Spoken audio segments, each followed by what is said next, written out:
नमस्कार दोस्तों, हिंदू भक्ति की इस श्रृंखला में हम लेकर आए हैं अगला भाव, जिसका शीर्षक है क्यों होती है भगवान शिव की मुर्दों की बसम से आरती। कहते हैं भगवान शिव के अनेक रूप हैं। भगवान शिव देश भर में अनेक स्थानों पर ज्योतिर्लिंग के रूप में विराजमान है। भारत देश में 12 प्रमुख ज्योतिर्लिंग हैं, जिनमें से एक महाकालेश्वर ज्योतिर्लिंग भी है।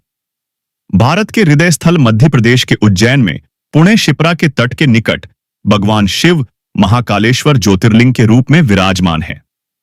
उज्जैन के महाकाल के बारे में तो यह भी कहा जाता है कि यही पृथ्वी का एकमात्र मान्य शिवलिंग है।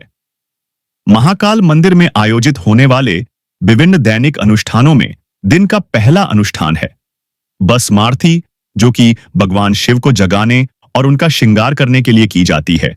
यह आरती प्रतिदिन सुबह 4 बजे चिता की राख से महाकालेश्वर ज्योतिर्लिंग पर छिड़काव करके की जाती है।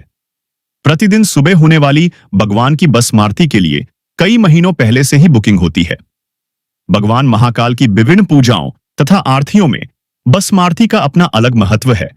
यह अपने तरह की एकमात्र आरती है जो विश्व में सिर्फ महाकालेश्वर मंदिर उज्जैन में ही की जाती है। इस आरती की खासियत है कि इसमें शमशान से लाई ताजा मुर्दे की बसम से भगवान महाकाल का श्रृंगार किया जाता है। हर शिव भक्त को अपने जीवन में कम से कम एक बार भगवान महाकालेश्वर की भस्मारती में जरूर शामिल होना चाहिए। शिव भक्तों को शैव कहा जाता है। शैव पंथ में बसम भगवान शिव की पूजा का अभिन्न अंग है। इसका उपयोग शैव के दैनिक जीवन के लिए महत्वपूर्ण है। शिव प्रकृति से बहुत ही प्रफुल्ल है और इसलिए दूध, फल और चंदन जैसी वस्तुएं जो शीतलता देती हैं, उनकी पूजा में शामिल है। बसम रौदर शिव को शांत रखने में मदद भी करती है। शास्त्रों में चिता बसम को अशुद्ध माना गया है।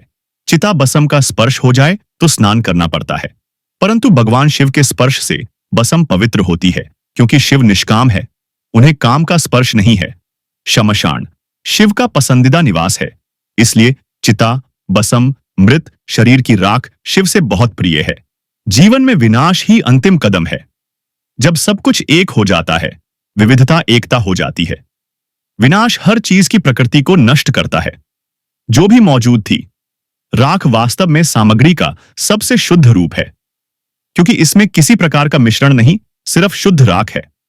इससे कोई फर्क नहीं पड़ता कि कितनी सामग्रियों विनाश के पहले वहां थी।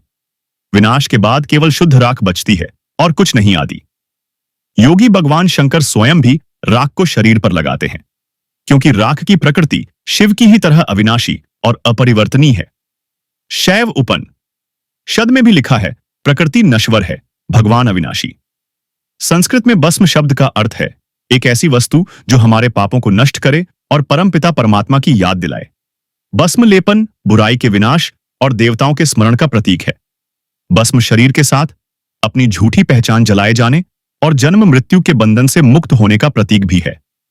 राख का आवेदन हमें याद दिलाता है कि शरीर नाशी है और एक दिन राख बन मिट्टी में मिल जाएगा, इसलिए हमें इसके साथ बहुत अधिक जुड़ा नहीं होना चाहिए।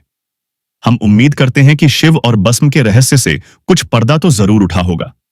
अगर आप हमारे चैनल पर पहली बार आएं, हमारा चैनल सब्सक्राइब करें ताकि आप आगे आने वाली धर हिंदू भक्ति वीडियोस भी देख पाएं। शुक्रिया।